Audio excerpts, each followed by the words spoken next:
Captain Jewel Park leaned forward in her command chair as red warning lights began to pulse across the bridge of the HV Pathfinder.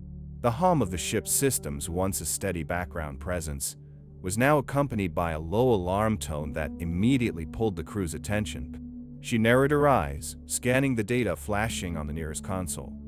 "Report," she said calmly, her voice firm but unshaken. Lieutenant Hansu Choi, the ship's navigator, tapped rapidly on his panel. "Engines are non-responsive, Captain. Something's got us pulling us out of fold space. It's not internal. External force detected." "Visual," Park ordered. The main view screen flickered, displaying the infinite black of deep space scattered with stars, the faint shimmer of the Kuiper belt drifting in the background. This region had been selected specifically because it was supposed to be empty, uncharted space, far from known traffic lanes. Ideal for testing Earth's newest innovation, the quantum fold drive. "External gravitational anomaly," Science Officer Yaba Ba said, her tone uncharacteristically tense. "It's a focused field tractor beam, essentially." Park stood slowly, smoothing her navy blue uniform. "Source?" "Unknown," Choi replied. "No ships on scan. Wait." Everyone on the bridge froze as something massive began to shimmer into existence off the starboard side. The light bent unnaturally, space itself warping as the shape of a vessel emerged, first a faint outline, then a solid, enormous mass. The alien ship was easily 5 kilometers long, its hull a sleek silver-blue color etched with glowing symbols that pulsed faintly. Weapon ports, or what looked like them, dotted its surface in alarming numbers. "Holy," the comms officer, Sunuk Kang, whispered. "Hail them," Park ordered, steady as ever. Before Kang could initiate the signal, the communications panel lit up. "They're hailing us," he said, eyes wide. On screen, the alien face that appeared was unlike anything the crew had encountered. 4 eyes arranged in a diamond pattern, smooth lavender skin, no nose, and a mouth that moved with strange precision, revealing rows of flat, unnerving teeth. The voice that followed was cold and official. "Unidentified vessel. You have entered Galactic Council space without authorization. Your ship and crew are now under Council jurisdiction. Prepare for boarding." Park took a breath, stepping forward. "This is Captain Jua Park of the Earth vessel Pathfinder. We were unaware of any territorial claims in this region. We come in peace and welcome diplomatic discussion." The alien's 4 eyes blinked in a rapid, unsettling pattern. "Your ignorance of council law does not exempt you from it. Boarding will commence in 10 minutes. Any resistance will be met with force." The screen went black. Chief Security Officer Dean Kwan stepped up immediately. "Captain, we should arm ourselves." Park shook her head. "No. If they wanted to destroy us, we'd be gone already. This is first contact. We don't draw weapons unless we have to." She tapped her badge. "All stations prepare for boarding. First contact protocols are in effect. Remain professional." 10 minutes passed in silence, tension palpable on every deck. Then, in a low hum and a flicker of light, a section of the Pathfinder's airlock shimmered and dissolved. Through the shimmering doorway stepped 7 alien figures, each more alien than the last. Leading them was the same 4-eyed ambassador from the view screen. Behind him came a tall, translucent being with circuitry visible beneath its skin, a short, muscular creature with iridescent scales, a floating cloud of particles shaped vaguely like a humanoid, 2 nearly identical insectoid figures with hard exoskeletons, and finally, a being that shimmered and shifted its form with every step. Captain Park and her senior officers stood at attention, unmoving. "Welcome aboard the Pathfinder," Park said evenly. "I'm Captain Jua Park." The alien stepped forward. "I'm Ambassador Norrell of the Vexerai, representing the Galactic Council Union. These are delegates of the founding species. Your vessel has been detected using unauthorized propulsion technology. This is a violation of interstellar development protocol. We assure you, our quantum fold drive is safe," Chief Engineer Minho Lee said politely. "You will not explain technology to us," one of the insectoid creatures interrupted with a clicking voice. Lesser species receive technology when deemed ready. Captain Park's eyes hardened slightly.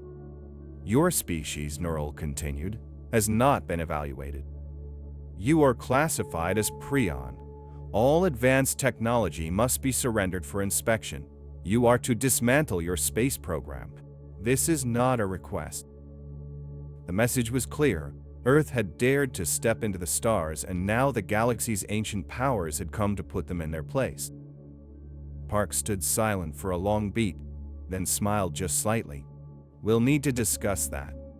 The air in the Pathfinder's main corridor was still charged with tension as Captain Park escorted the alien delegation deeper into the ship. Her crew remained calm on the surface, but she could see the subtle signs: tightened jaws, hands hovering a little too close to holstered sidearms, eyes following every movement of their guest. The message had been received. Be polite, be respectful, but be ready. The 7 council representatives followed with varying degrees of curiosity and suspicion. Ambassador Norrell walked with the confident arrogance of someone used to having the final word in every room. The others, especially the translucent being and the insectoids, kept scanning everything around them with quiet intensity. Occasionally, they whispered among themselves in languages too fast for the translator to keep up. As they passed by the mess hall, a burst of laughter from inside made the delegation flinch. Park noticed the way their heads turned sharply, confused by the casual atmosphere, the easy familiarity among crew members. One human in workout gear gave a cheerful wave as the group passed. Another simply nodded at the captain. Norrell's 4 eyes blinked again in that unnerving pattern. Your hierarchy seems loose. Most species require strict control structures to function in space. We work better when people are allowed to think for themselves, Park said, her tone light. We value initiative. The delegation said nothing, but the sense of unease among them was unmistakable. They arrived at engineering. Chief Engineer Min-Ho Lee and his assistant Duan Kim were already waiting beside the sleek cylindrical housing of the quantum fold drive. It shimmered faintly, humming with restrained power. This is the system in question, Park said evenly. The transparent being stepped forward and began scanning the drive with a device that resembled a fork made of light. After only a few seconds, it stepped back abruptly. Impossible, it said, voice crackling with what sounded like alarm. This configuration violates at least 3 universal constants. Doan Kim didn't look up from his console. Which ones? The limitations of dimensional folding, the conservation of energy across fold space, harmonic stability requirements. You're violating all of them. Min-Ho shrugged. Yeah. We don't use those. One of the insectoid delegates made a sharp clicking sound, which the translator rendered dryly as bitter laughter. You don't use universal constants? They're not optional. They are the foundation of all civilized space travel. Maybe in council space, Lee replied, but we found other ways. Ambassador Norrell turned sharply toward Park. This is worse than we feared. Your people have stumbled upon methods that bypass the proper order of development. You don't understand the risk. Funny thing about that, Kim said, tapping a few keys and bringing up logs on a nearby display. We've run over 500 simulations and 12 full-scale tests. No anomalies. The system is stable. The shape-shifting delegate moved closer, reviewing the test data. This shouldn't be possible. If active, your drive should be creating ripples in space-time large enough to alert sensors across multiple sectors. It's been active the whole time, Lee said. Just in standby. Just in by. That shut down the room. The council representatives all began speaking at once, their voices overlapping in a mixture of panic, confusion, and outrage. Captain Park raised her hand. Perhaps we can demonstrate the system in controlled condition. Or we could continue this discussion over a tour of our other systems, our navigation or defense module. Norrell narrowed his eye. Your cooperation is not optional. You will surrender this ship and accompany us to council space for full deconstruction and analysis. Your technology will be dismantled. I'm afraid that won't be possible, Park said, her tone hardening. The Pathfinder is an Earth vessel on a mission authorized by the United Nations Space Command. We don't answer to you. You are in Council space, one insectoid hissed. Compliance is mandatory. She tapped her communicator. Bridge, execute contingency protocol, phase 1. A moment later, the hum of the ship shifted. The vibration of the deck changed slightly, like a system kicking into higher gear. On a nearby screen, the Council vessel, the massive behemoth that had locked the Pathfinder in its tractor beam, remained visible. But the beam was gone. "What have you done?" Norrell demanded. "Simple field reversal," Do and Kim said, stepping into the room. "We analyzed your tractor beam and inverted its quantum signature. Disrupted it." The Council delegate stood frozen, stunned. Park stepped forward. "Let's start this conversation over like equals. We came here in peace. We're open to diplomacy. But we don't surrender our ships, our technology, or our sovereignty." Norrell's skin darkened. "You don't understand who you're defying." Park gave a tight smile. "You'll find that humans don't kneel easily." Engineering was silent, save for the hum of the quantum fold drive at the center of the room. It pulsed with a faint blue glow, calm, stable, almost serene. Captain Park stood just off to the side, arms folded loosely, watching as the Council delegates examined the technology they had assumed was centuries beyond Earth's reach. The tall, translucent alien with visible circuitry was the first to step forward again. Its scanner hovered a few inches above the drive's outer shell, emitting pulses of light. Numbers and symbols scrolled rapidly across a display in its palm. A moment later, the being stepped back abruptly, looking for the first time uncertain. "This configuration is unstable," it said.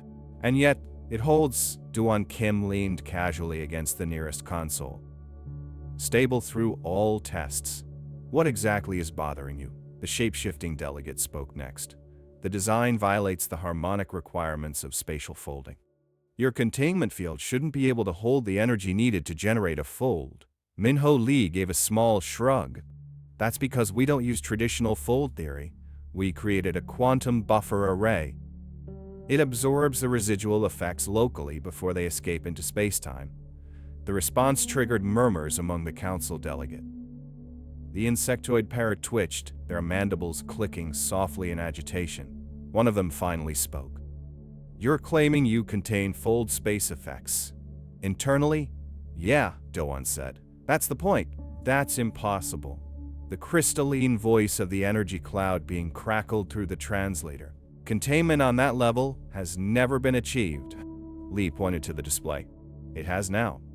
Ambassador Norrell's 4 eyes locked onto Park's. "How did you acquire this technology? You have no access to Council research archives, no guidance, no protocol.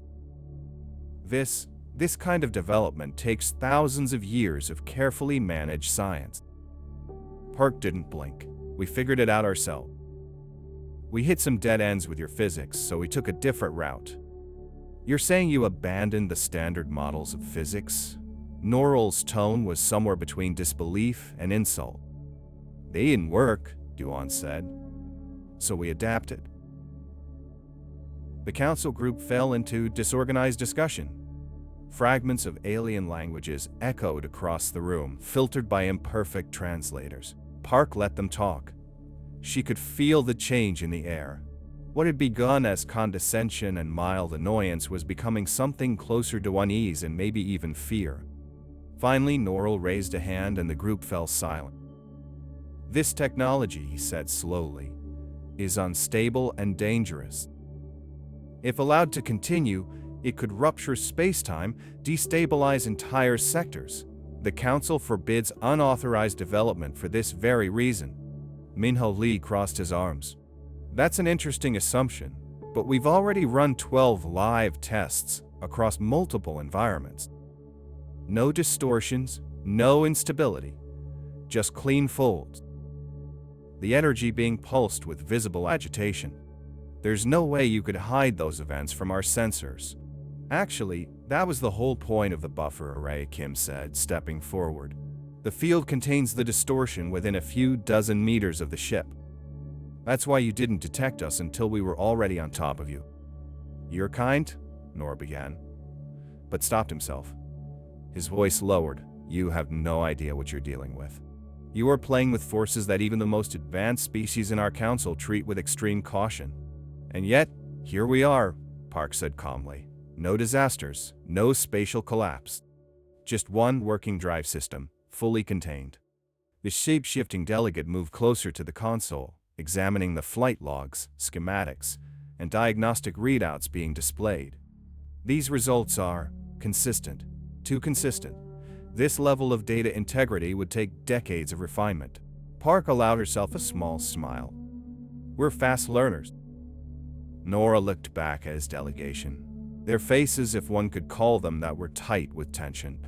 This was not what they had expected. Earth was supposed to be primitive, disorganized, ignorant. Instead, they'd found something far more dangerous.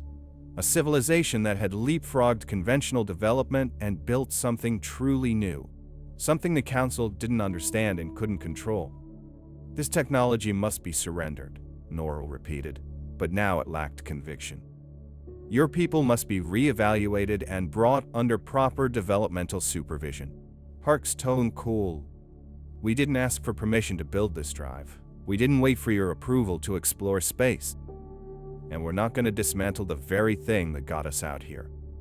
The insectoids began chittering again, not mockingly this time, but in quiet consultation. Park stepped toward Norrell and lowered her voice just slightly.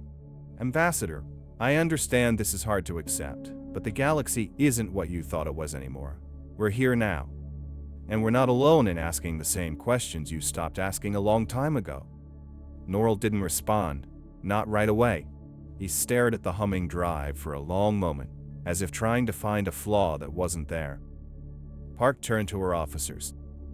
Let's give our guests a quick overview of our navigation and defense systems. Maybe it'll help clarify how we think about technology. You intend to show us your weapons? The energy being asked. If you want to understand humans, Park said, already walking, you should probably see what we're willing to defend. The tour continued, but the atmosphere had shifted.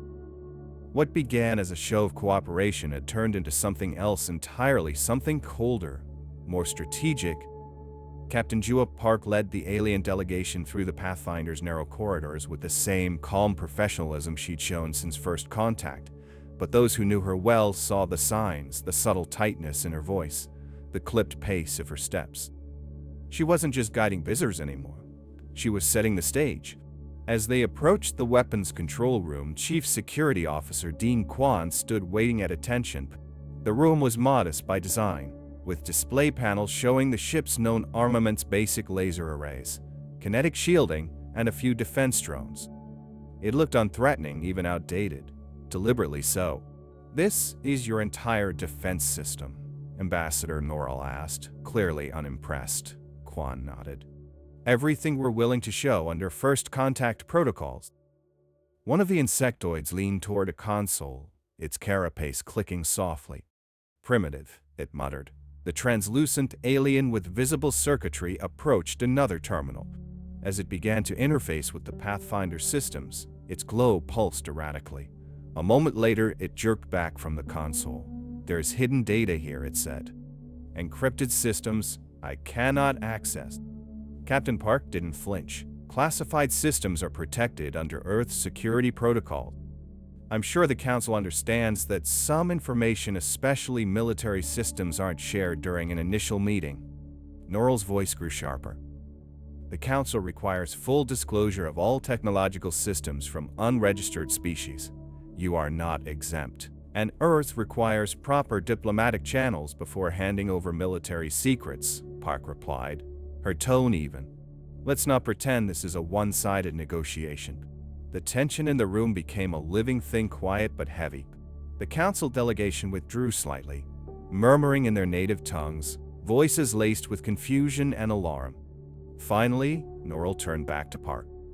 This inspection has revealed troubling irregularities, he said. Your ship will return with us to Council space. Your propulsion system will be deactivated. The Pathfinder will be towed. Park kept her tone diplomatic, but the edge in her words was unmistakable. I'm afraid that's not going to happen. The Pathfinder is a sovereign vessel under Earth authority. We won't be handing her over. You don't have a choice, one of the insectoids snapped. You're in council space. The righteous authority has your ship in a tractor beam. Escape is impossible. Park glanced at Quan, who gave her the faintest nod. She tapped her comm. Bridge, execute Cheshire Protocol. Phase 1. A heartbeat passed. Then the ship's lighting shifted subtly, and a faint vibration rippled through the floor. On a display at the far wall, the massive council vessel still loomed beside them, but its tractor beam had flickered and vanished. "What have you done?" Norrell demanded, eyes wide. "Disrupted your field," came the voice of Duan Kim, who had quietly entered behind them. "We reversed the quantum signature of your beam, cancelled it out." The room went still. Even the normally impassive shapeshifter seemed to draw back. Park stepped forward, voice steady but resolute. "We came here in peace. We offered dialogue, but we will not submit. Earth doesn't bow to threats. We don't dismantle our technology because someone says we're not ready, and we don't let anyone tow our ships." "You don't understand the danger you're creating," Norrell said. "You challenge an order that has preserved galactic peace for 12,000 years. "No," Park replied. "We're challenging your assumption that peace only exists under your control." The floating cloud of particles pulsed, unsure. "Your vessel is alone. Surely you don't believe you can stand against the entire council?" Park raised an eyebrow. "About that." She tapped her comm again. Bridge display local tactical grid. The far wall lit up with tactical map. Dozens of new contacts shimmered into view around the edges of the sector. Human ships, stealth vessels, cruisers, support craft had quietly arrived while the council's attention was fixed on the Pathfinder. 47 in total, now surrounding the entire encounter zone. Park didn't gloat. She didn't need to. The shock on the aliens' faces said everything. "We thought you might not take no for an answer," she said. "So Earth sent backup." In Earth's underground command center, General Yoonha Choi stood before a massive holodisplay showing the same tactical map. "Operation Cheshire Cat is active," she said to the International Assembly behind her. "Our ships are in position. Phase 2 begins at Captain Park's signal." Back on the Pathfinder, Park watched the council delegation come to terms with what they were seeing. Not just one human ship that had slipped through their sensors, but dozens. A quiet invasion. A coordinated shadow fleet. "You wanted to see our power," she said. "Now you understand. We're not just here to explore the stars. We're here to stay. The chamber on New Harmony was never meant to be breached. At least, that's what the council believed until the holograms appeared. First came the flickers of light, small, scattered, seemingly random before stabilizing into images of human ships, dozens of them, hovering over the Grand Council chamber like silent phantoms. The entire room went still. Delegates from over 300 species, seated in 7 concentric rings according to their hierarchical status, froze mid-sentence, mid-gesture. The holograms were pristine, too detailed, too precise to be recordings. They were live projections. Then came the voice. "Greetings, Galactic Council," said a man in a navy blue uniform with silver insignia. His image stood calmly in the center of the chamber, beside the raised dais reserved for only the highest-ranking council speakers. "I'm Admiral Juni, representing the United Earth Space Force. I apologize for the intrusion, but your communication restrictions left us no real alternative." Gasps echoed across the room. Ambassador Norrell's superior supreme counselor Vexar stood rigid, his lavender skin darkening. "This is an outrage," he hissed. "How did you access this chamber's security grid? These projections are being transmitted from our fleet, currently in orbit around this world and 29 other council-controlled planets," Admiral Juni finished. The chamber exploded in noise. Shouting, demands, fear. Admiral Juni simply waited. A moment later, a second image joined him, Captain Jua Park, now dressed in formal diplomatic attire, calm as ever. She spoke with deliberate care. "6 months ago, your representatives attempted to force Earth into submission. You demanded we dismantle our technology, our independence, our future. Today, we present an alternative. The council stared at them, frozen between disbelief and alarm. We are not here to conquer, Admiral Juni continued. We are here to propose a mutual recognition treaty between Earth and the Council, between equals. Equal? Vexar's voice was sharp with disdain. Your people are children. Your civilization barely spans a few star systems. Age doesn't equal wisdom, Park replied evenly, and long rule doesn't guarantee good governance. Behind her, the projection changed. Council defensive schematics appeared, highlighted in red and yellow vulnerabilities, outdated protocols, blind spots. Then came supply chain inefficiencies, energy waste, research bottlenecks. The humans hadn't just appeared, they'd been watching, studying. Over the last 6 months, Juni said, we've learned a great deal about your systems. While you were watching our space, we were learning how to exist undetected in yours. The silence in the chamber shifted from outrage to unease. Then a delegate from the glowing Elzari species, Chief Researcher Elzora, floated forward, voice calm and curious. How did you gather so much intelligence so quickly? Human innovation, Admiral Juni replied, and a willingness to question the impossible. Park stepped forward again. You stopped asking new questions thousands of years ago. We didn't. Her words weren't accusatory, but they cut deep. Delegates glanced at each other. Some shifted in discomfort. Others looked quietly intrigued. You've mistaken control for peace, Park continued. But peace without growth isn't peace, it's stagnation. We're not here to tear down the council. We're here to offer something else. What you offer, Vexar growled, is chaos. No, Park said, her voice softer now. We offer choice. She raised a hand. The projection shifted again, this time showing human ships not near council strongholds, but quietly positioned near the territories of species that had long been denied full membership. Probationary races, prion species, those kept waiting for centuries. We've already begun diplomatic talks with those willing to engage. Peacefully, directly, no oversight, no coercion. A murmur spread through the room. Some of the most powerful delegates narrowed their eyes. Others leaned forward. Earth has much to learn, Juni said. But we also have much to give. And we're not the only ones tired of waiting centuries to be heard. Park concluded, we will not surrender our place among the stars. We've earned it, and we will not kneel to an outdated system. The energy being from the Elzari delegation pulsed with approval. Perhaps it's time the council listened instead of dictated. But not all were swayed. General Dreas of the Vorn, massive and armored in crimson plating, slammed his fist into the floor. They humiliate us with their arrogance. We should strike their world now while we can. Elder Garah of the Kith Ancient and Frail raised a trembling hand. No. They've revealed weakness, yes, but also possibility. Perhaps they are not the threat, but the test. In the silence that followed, Vexar's voice returned, cold and flat. And if we refuse your proposal? Juni gestured one last time. The projection changed to a terrifying display, hundreds of additional human ships positioned throughout Council space, each now revealing advanced weapon systems previously hidden. Park didn't smile. She didn't raise her voice. We prefer peace, but Earth will not be subjugated. That's not how we do things. The chamber went silent. Then slowly, Elzora of the Elzari floated forward again. I propose we hear their full offer.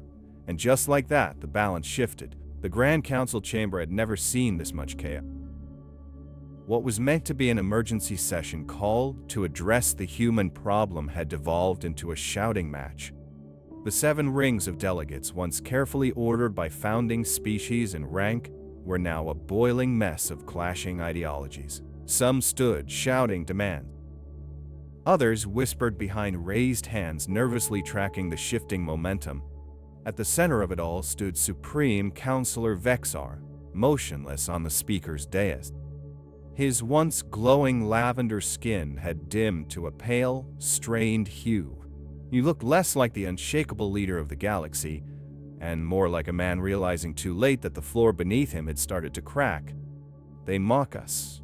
General Dreas of the Vorn roared from the third ring, his massive red-scaled form radiating fury. "They slip past our defenses, plant their fleets in our skies, and lecture us like children. And we do what? Debate? We should reduce their homeworld to ash before this infection spreads." He wasn't alone. Several hardline delegates from militaristic species thumped fists, slammed claws, or beat appendages against desks in approval. But from the ring just above, Elder Gura of the Kith raised a skeletal hand. Though ancient beyond reckoning, her voice carried like a whisper through silence. "General Dreas speaks with force, but not with foresight. Our protocols kept this council stable for millennia, but we must ask, have they kept us growing?" A murmur of discomfort rippled through the chamber. "They violate our technological restrictions," a representative from the insectoid chick snapped. "They've introduced unstable variables into the galactic equation. If we do not act, others will follow their example." "They already have," someone said quietly. That silenced the room more effectively than any gavel. All eyes turned to Counselor Vexar as he received a new transmission from the Council's Outer Rim surveillance network. The report was brief but damning. 17 member species had opened direct diplomatic channels with Earth. They hadn't waited for permission. They hadn't gone through Council procedure. They had simply chosen. Vexar's hands trembled slightly as he read the names. The Elzari, the Lumari, the Sex, even a few founding adjacent species. These were not fringe civilizations. These were pillars of the old order. He looked up at the chamber and saw it differently now, not as 7 unified rings, but as fault lines. To his right, the traditionalist species like the Kith, the elders of the council, whose main concern was preserving balance, order, and the slow, safe evolution of society. They feared Earth's pace but feared reactionary violence even more. To his left, the militarists, the Vorn, the Forak, the Krelek, those who saw Earth's defiance as challenge, insult, and threat. They didn't want diplomacy, they wanted deterrence through dominance. And scattered in between, the reformists.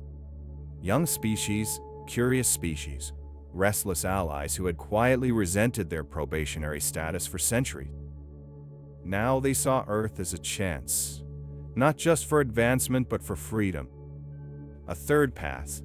The chamber was no longer a council. It was a battlefield of ideas. "This is untenable," Vexar muttered aloud, though no one heard. "They're pulling us apart. They're doing what we would not," said a new voice. It was Chief Researcher Elzora of the Elzari. Her glowing energy form hovered slightly above the floor. "They're asking the questions we once asked ourselves before we built walls of procedure around our curiosity. The humans threaten the galaxy with their recklessness," the chick delegates snapped. "Or they awaken it," Elzora countered. Debate flared again, louder, more divided than before. Old alliances began to crack. Long silent species finally spoke, voicing centuries of quiet frustration. "Why must we follow? Why does the council get to decide who is ready and who is not?" Vexar could feel control slipping through his fingers. The council was fracturing not from external attack, but from an idea that maybe the rules weren't sacred. That maybe the system was just one system and not the only way forward. And worse, that Earth had shown others how to walk away. The schism, once whispered in corners, was now shouted across the floor. Some delegates rose to leave, vowing to align with the Galactic Cooperative Earth's growing alliance of the willing. Others demanded emergency votes.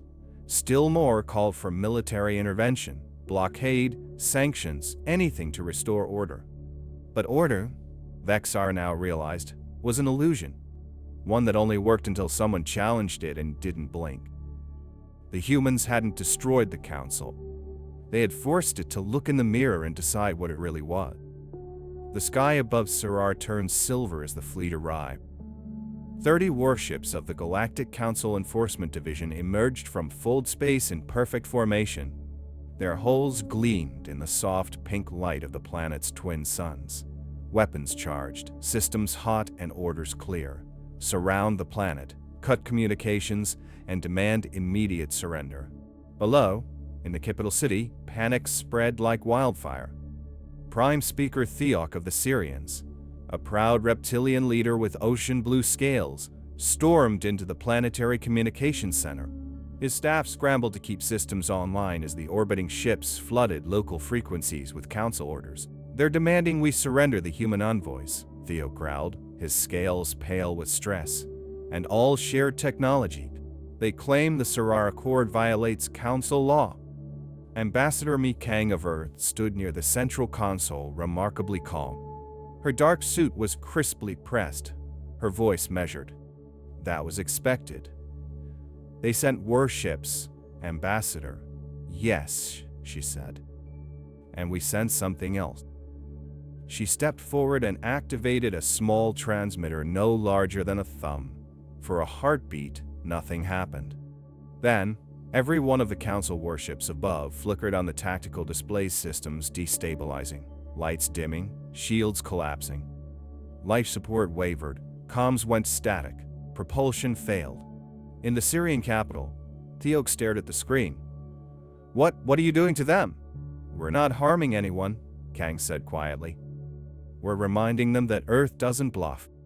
On board the Council flagship Judicator's voice, High Commander Zex of the Vorn slammed a clawed fist into the bulkhead. His crew was in chaos. Every time they tried to reroute power, something else failed. Every override was countered before the command finished executing. "Explain this," One of his engineers turned, eyes wide. "We're being rewritten, sir, from inside. It's like the systems were altered months ago remotely." Kang's voice came through the comms, calm and steady, even in the storm of failing systems. "When your fleets approached Earth's borders 6 months ago, we embedded passive quantum keys into your systems, undetectable, dormant until now. We didn't want to use them, but we won't let you punish peaceful allies for choosing their future. You're violating every interstellar law," Zex growled. "No," she replied, "we're rewriting them." The disruption lasted exactly 6 minutes. Then, just as quickly, all systems stabilized except weapons. Those remained locked out. "Return to council space," Kang said, "and choose diplomacy." Zex glared at the static-filled display, his jaw clenched. Then, one by one, the warships turned and jumped to fold space, retreating in silence. In the aftermath, Prime Speaker Theok looked at Kang as though seeing her for the first time. "You knew they would come. You were prepared the entire time." Kang didn't deny it. Earth didn't survive this long by assuming the best of empires. News of the failed enforcement action spread faster than the Council could contain it. On dozens of worlds, especially those trapped in probationary status, the story ignited a firestorm of debate. If Sarar could stand up to the Council with Earth at its side, maybe others could too. In the Council's emergency chambers on New Harmony, Vexer listened to the report with a hollow expression. "The humans have humiliated us before our lesser species," General Dreas growled. "They protected the Syrians from our aggression," Chief Researcher Elzora replied, "and perhaps showed those species something more powerful than weapons commitment." "They're spreading," said the insectoid chick delegate, wings twitching. "Their technology, their ideas, it's contagious." "No," murmured Elder Gara of the Kith. "It's freedom, the thing we told ourselves we already had." The debate turned bitter. Accusations flew, some directed at Earth, others at each other. The chamber fractured again along new lines. Trust eroded. Alliances strained. But in Sarar, and across the Outer Rim, a different kind of meeting was taking place. Ambassador Kang sat at a round table with delegates from 12 species, some long confined to probationary status, others recently cut off from Council resources for questioning the order. "There are no obligations," Kang told them, "no strings. We share what we've learned because we believe progress shouldn't be gated." She activated a projection, clean water tech for desert planets. portable med stations that diagnose diseases in real time, education systems tailored to non-human cognition. "This is what Earth offers," she said. "Not control, not power, just tools." The delegates looked at one another. For years, centuries, in some cases they had waited for permission, evaluation, slow-roll development. No longer. All 12 signed the Sarar Accord before the sun set. That night, human transports departed Sarar, carrying engineers, scientists, and teachers, not soldiers, not weapons. The message was clear: if you choose to stand, Earth will stand with you. And somewhere in the shadows of the galaxy, dozens more began to ask themselves, if not the Council, then who? They called it a ripple at first. The failed enforcement over Sarar was supposed to be a show of force, a warning to any species considering Earth's offer. Instead, it became something else. Something the Council had no name for but couldn't ignore. Within days, the ripple turned into a current. Within weeks, it became a tide. On the Council homeworld of New Harmony, the Grand Chamber was no longer a place of order. The 7 rings of power, once symbols of unity, had become lines of fracture. Supreme Counselor Vexer stood in the center again. But this time he looked smaller beneath the vaulted ceiling of humming crystal and light. He held a fresh report in one trembling hand. "They've done it," he said quietly, voice barely carrying. 17 member species, formal declarations. They're opening direct relations with Earth. Outside our protocol.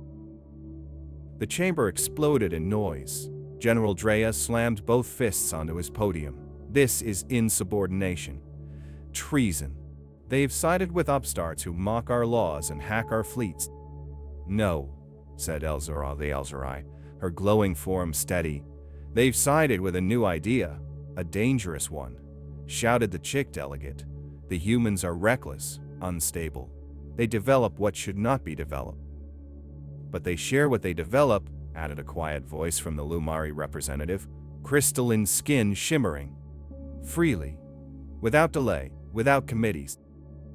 The debate turned vicious. For the first time in living memory, the Council wasn't arguing over enforcement codes or trade quotas. They were fighting over the future itself. Some demanded war, others, reform. A few still clung to the illusion that this was temporary, that Earth was just a fluke. But the truth was plain to see. The Council wasn't losing to weapons. It was losing to something far more dangerous: choice. On hundreds of worlds, people were waking up. On planets still labeled probationary, news of the Sarar Accord spread like wildfire. Crowds gathered in public forums, chanting Earth's name. Not as a savior, but as a symbol of change, of self-determination, of possibility. In ancient archives once guarded by Council decree, old thinkers long buried were being read again. Schools once restricted to Council-approved material began discussing human philosophy. Questions that had been quietly discouraged for centuries were now painted across the walls in protest ink. Why not us? Why not now? Inside the Council, panic turned inward. Some species withdrew from committees, citing the need to reassess their affiliations. Others demanded investigations into who had authorized the initial approach to Earth, and how such a primitive species had escaped evaluation for so long. It wasn't long before Council chambers leaked footage of Admiral Juni's holographic appearance, Captain Park's speech. Even the moment Earth's ambassador disabled the Sarar blockade, all of it found its way into public feeds across the galaxy, and with it came a shift the Council could not stop. They had always controlled the narrative: who was ready, who was dangerous, who needed guidance. But now, the narrative belonged to everyone. At first, Vexar tried to contain it. He issued official statements, condemned Earth's interference, labeled the cooperative as unauthorized diplomacy, but every statement only deepened the divide. Because no one believed him anymore. Back on Earth, the United Nations Space Command didn't gloat. They didn't broadcast threats or stage parades. Instead, they quietly released a document. The Treaty of Sarar, translated into 37 languages. And they left one message at the end. No species should wait centuries for the right to speak. You don't need permission to move forward. just courage. In orbit around the rim world of Terrene, a Council scout vessel intercepted another signal, low power, barely detectable. A single human probe, drifting silently, beaming a repeating message in dozens of dialects. The stars belong to all of us. When the scout commander reported the signal to New Harmony, the Council's internal response was simple. They had no counter-message. Back in the chamber, Elder Gura, ancient, nearly translucent, rose from her seat without assistance. Her voice, soft and slow, filled the silence like wind through dry leaves. For 12,000 years, we've claimed peace through control. But control is not peace. It's delay. It's fear disguised as wisdom. She paused, turning slowly to face the assembly. These humans did not defeat us. They reminded us what we forgot, that every civilization begins with someone daring to try the impossible. And sometimes, the most dangerous idea is hope. Silence. Then, somewhere in the outer ring, a representative stood not to argue, not to accuse, but to listen. And one by one, others joined. The Council hadn't fallen, not yet, but its foundations had cracked, not from battle but from a single question spreading faster than war. What if they're right? 3 years after first contact, the sky above New Harmony looked different. The sun still rose over the gleaming towers of the Council capital, and the crystal spires of the Grand Chamber still caught the light in shimmering arcs. But now beside them stood newer structures. Sleeker, simpler, human-built. The changes weren't just architectural. Inside the once exclusive chamber, the concentric rings of hierarchy were gone. In their place, a wide, circular floor of equal standing, where representatives from every species, council, and cooperative alike sat at identical tables. Above them, the ceiling had been partially opened, revealing the stars. Symbolic, yes, but intentional. At the center stood Admiral Jua Park. No longer the captain of a lone Earth vessel, she now wore the midnight blue dress uniform of the United Earth Diplomatic Corps. A silver insignia glinted on her collar. Solum per Concordia Malone, if we must. Together, if we can. Her voice carried with the same calm strength that had once disarmed a council boarding team. The Treaty of Sol, she began, gesturing toward the floating holographic text at the center of the chamber, represents more than peace. It is an acknowledgement of change. Across the chamber, Vexar sat in quiet stillness.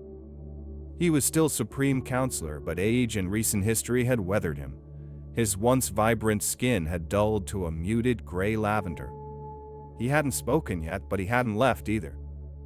This treaty, Park continued, formalizes the relationship between the United Galactic Council and the newly formed Galactic Cooperative. Not as rivals, not as subordinates, but as equals. A quiet ripple of murmurs passed through the chamber. The Council may maintain its technological oversight within its own territories, she said, but it will no longer impose its protocols on sovereign civilizations outside its jurisdiction. She paused, letting the silence breathe. Citizens may now choose which system to live under. Order or opportunity, both paths remain, but no species will be forced into one or denied the other.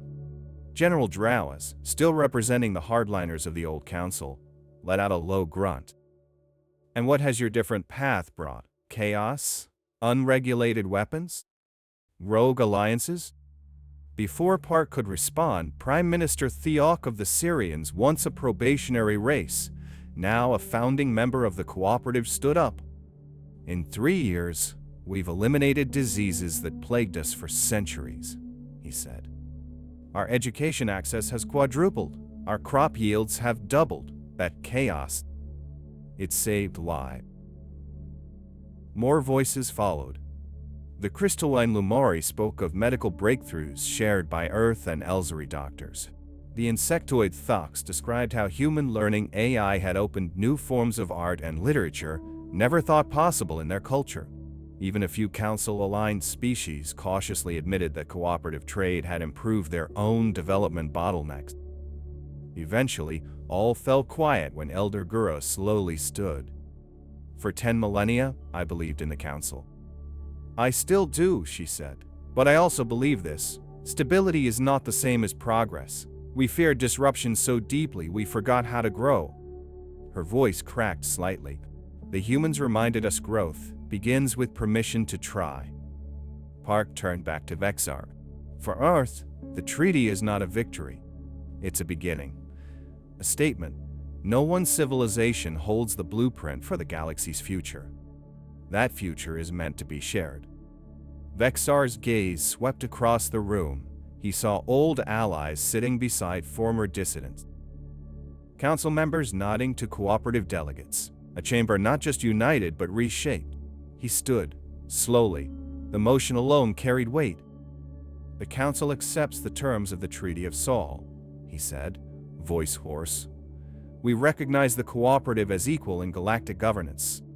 We acknowledge the right of civilizations to choose their path. He paused, letting the final line land. And we agree to open the stars. There was no applause. Only a long, quiet exhale across the chamber like the collective breath of a galaxy that had held it for too long. One by one, the representatives approached the central platform. Some signed with data signatures, others with biometrics, others with light pulses or chemical markers. And when Vexar placed his final mark beside Park's, the treaty shimmered and locked into record. A new era had begun. Later that night, Park and Ambassador Mi Kang stood on a balcony overlooking New Harmony's capital. Below, species that had never spoken 3 years ago now walked side by side. Children of Syrians and Fricks played with handheld learning holograms developed by Earth and Elzari scientists. You think it'll hold? Kang asked quietly. Park looked to the stars above, newly unobstructed by protocol. I think it doesn't have to be perfect, she said. It just has to be possible. And for the first time in 12,000 years, possibility had a seat at the table. The suns of New Harmony dipped beneath the skyline, casting long golden shadows across the city once known only to the elite of the Galactic Council. Now, the streets pulsed with life-different shapes, sizes, colors, languages, and laughter. So much laughter. On a balcony overlooking the central plaza, Admiral Juup Park and Ambassador Mi Kang stood in silence, watching the slow swirl of evening settle over a changed world. Below them, a group of children, Syrian, Frick, Elzari, and human chased an adaptive hologram through the air. It responded to their species-specific gestures, adapting its form and sound with each new command. 3 years ago, the Council would ban such tech. Too advanced, too risky, too disruptive. Now, it was just recessed. Kang smiled faintly. Did you ever think we'd get this far? Park exhaled slowly. Honestly, I thought I was just trying to keep my ship from being impounded. They both laughed, and for a moment, the weight of history softened. Across the galaxy, similar scenes played out in places that had once lived in silence. On Earth, in a classroom in Seoul, Teacher Song stood before a diverse group of students, human and alien. At the front sat Elder Gara of the Kith, her translucent skin barely concealing the slow pulse of her 3 hearts. She had come to visit not as a symbol of authority but as a guest lecturer in galactic history. I have seen 2,000 years, she told the class, her voice barely louder than a whisper, but no one spoke over her. I've watched empires rise and collapse, civilizations bloom and fade, but this, what I see here, it's new. Not because of technology, not because of treaties, but because of the questions you're allowed to ask. A child raised his hand. Is it true the Council thought humans would destroy the galaxy? Elder Gara's 3 hearts pulsed in what might have been laughter. Oh yes, they feared your speed, your unpredictability. They said your minds bent rules too easily. Were they wrong? No, she said simply.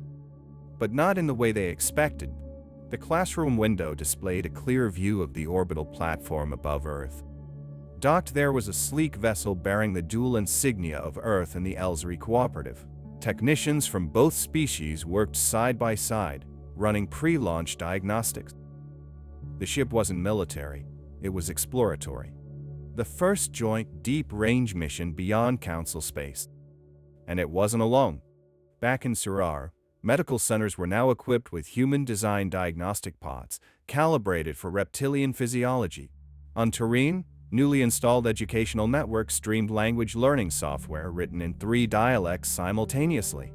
On former probationary worlds, water purification units had replaced long-restricted infrastructure. All of it shared, freely, no permission requested. In the Council's once untouchable archives, a quiet revolution continued. Researchers, scholars, and even junior delegates had begun revisiting ideas long deemed incompatible.